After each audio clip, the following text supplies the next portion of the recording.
Hello student, आप सभी को अपने चैनल एग्जाम प्री में स्वागत है। तो आपका लाइव का समय हो चुका है और लाइव क्लास में जल्दी से जल्दी ज्वाइन कर जाइए, ठीक है। तो चलिए आज का जो चैप्टर नंबर देख रहे हैं, चैप्टर नंबर कितने हैं? तो चैप्टर नंबर 4 पर आ गए, ठीक है। चैप्टर नंबर 4 है छपाया। तो आप लोग को जिसका भी आंसर पता रहे आप लोग आंसर बताइएगा।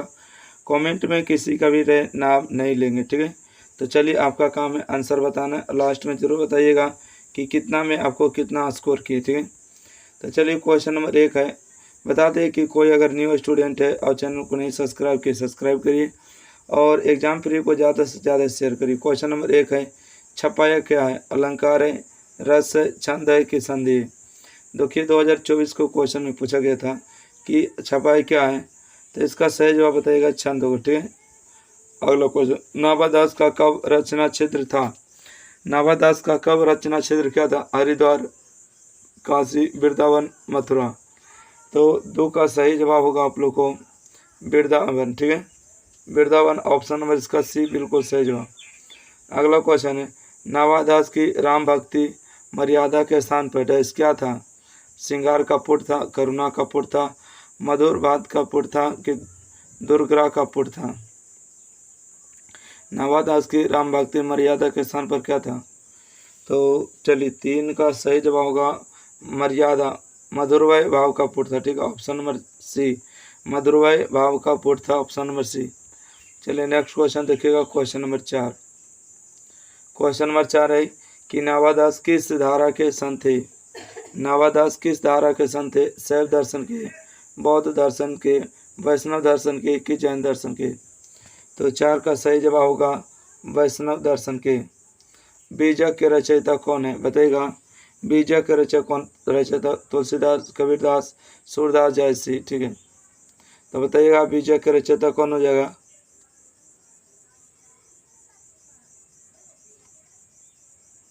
पाँच नंबर का बी होगा कबीरदास, ठीक है। Option number B. Next question है, छपाया शीर्षक के रचयिता कौन होगा? छपाया शीर्षक के रचयिता कौन है? तो 6 का सही जवाब होगा नाभादास, ठीक है। सूरदास और तुलसीदास क्या लिखें तब पद लिखे, ठीक है। सूरदास और तुलसीदास देख रहे हैं, सूरदास तुलसीदास पद लिखें। इसका सही जवाब हमारेगा ऑप्शन नंबर सी, ठीक है। चलिए ठीक, अगला क्वेश्चन, क्वेश्चन नंबर 7 है, नाभादास की कौन सी रचना है? नाभादास की कौन सी रचना है? कड़वाक है, कविता है, उषा है कि छपाया है? तो देखिए आप लोग को पता होगा कि कविता के लेखक कौन होगा, आप लोग कमेंट करिएगा। उषा के भी लेखक कौन होगा, है ना। छपाई के लेखक तो आप लोग पढ़ ही रहे हैं, कौन है? नाभादास। कड़वा के लेखक कौन हो जाएगा? मलिक मोहम्मद जैसे, है। तो आप लोग को 2 को बता देना है कि कविता के लेखक और उषा के लेखक कौन है, ठीक है। अगला क्वेश्चन है, नाभादास किस धारा के कवि थे? नाभादास किस धारा के कवि थे?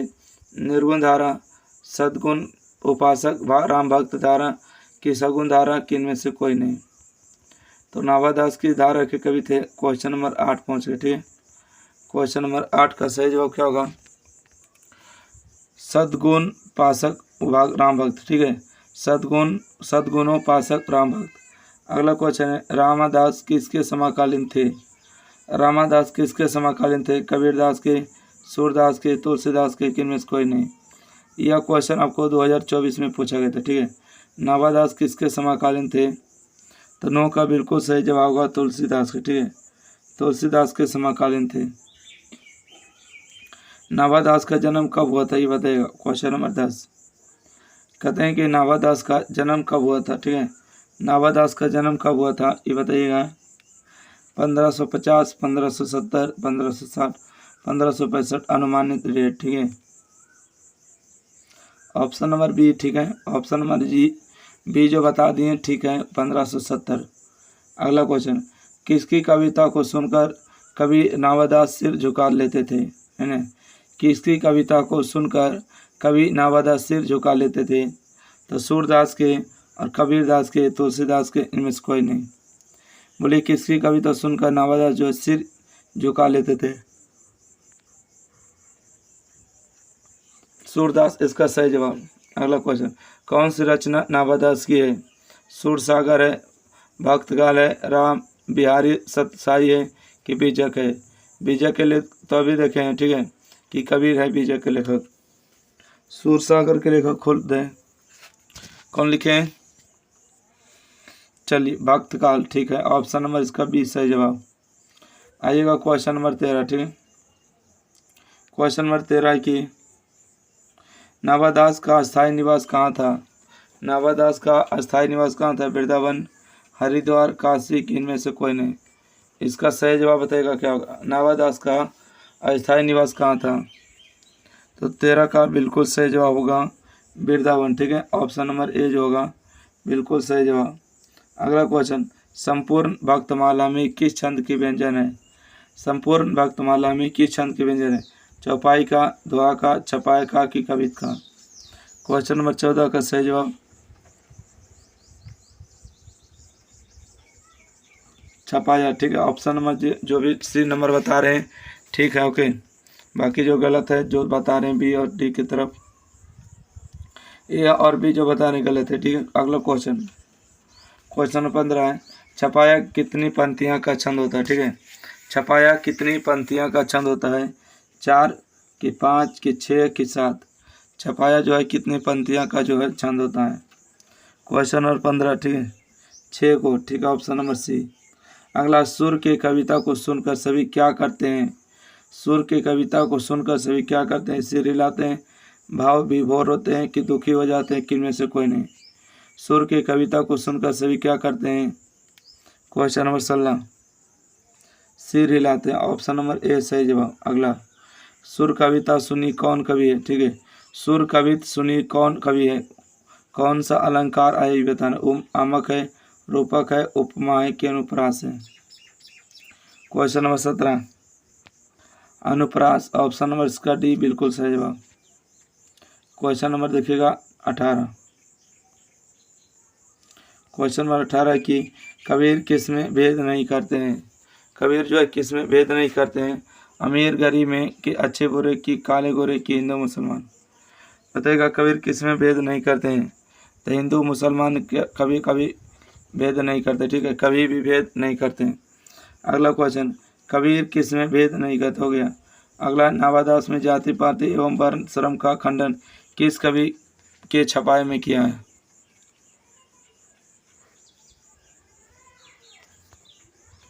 चलिए यहाँ पर आपको क्वेश्चन दिख रहा होगा, यहाँ पर ध्यान दीजिए। कहते हैं नावादास में जाति पाति एवं वर्ण श्रम का खंडन किस कवि के छपाई में किया है? तो सूरदास, कबीरदास, बिहारी, की कोई नहीं? कबीर के दास में। ऑप्शन नंबर इसका 20 सही जवाब। अगला क्वेश्चन देखिएगा, क्वेश्चन नंबर 20। क्वेश्चन नंबर 20 है, नावादास का उदय हिंदी साहित्य के किस काल में हुआ? नावादास का उदय हिंदी साहित्य के किस काल में हुआ? क्वेश्चन नंबर 20 का सही जवाब देगा आधुनिक काल, आदिकाल, भक्ति काल, रीतिकाल? भक्ति काल है ना। ऑप्शन नंबर सी सही जवाब।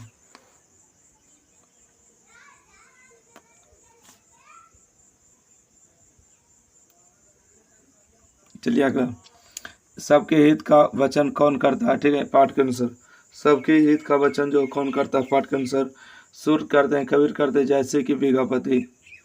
21 का सही जवाब देगा कबीर करते, ठीक है। Option number B. कानी का अर्थ होता है, कानी का अर्थ होता है एक कान का ना होना, एक कान वाला, क्या विश्वास की विश्वास प्रतीति है ना। तो 22 का सही जवाब क्या होगा? कानी का अर्थ होता है, कानी का अर्थ क्या होते हैं? विश्वास या प्रतीति। ऑप्शन नंबर डी, ठीक है। ऑप्शन नंबर डी मारिएगा 22 का, ठीक है। Option number D. अगला, नावादास के दीक्षा गुरु थे। नावादास के दीक्षा गुरु कौन थे? स्वामी अग्रदास थे, अग्रवाली जिसको कहते हैं, अग्र अली। स्वामी सुधानंद थे, स्वामी चतुर्भुज दास थे, स्वामी नरहरि दास, है ना। तो क्वेश्चन नंबर 23 का सही जवाब क्या होगा? चलिए क्वेश्चन नंबर 23 का सही जवाब ए नंबर होगा, स्वामी अग्रदास, ठीक है। स्वामी अग्रदास सही जवाब। अगला है, भक्तमाल के रचयिता कौन है? 24 नंबर, भक्तमाल के रचयिता कौन होगा? कबीरदास, गुरु नानक, रैयदास, की नवदास? तो भक्तमाल के रचयिता कौन होगा? इसका सही जवाब होगा Navdas. Option number D. Question number 25 देखिएगा, कहते विमल बुद्धि अनितस्वी सोजो या अगनु श्रावणी धारी। यह पंक्ति किस कविता शीर्षक की है? कड़वक है, कवित है, पद है, छपा है। तो इसका सही जवाब छपा है, ठीक है। Option number D. नाभादास किसके शिष्य थे? 26 नंबर बताइएगा।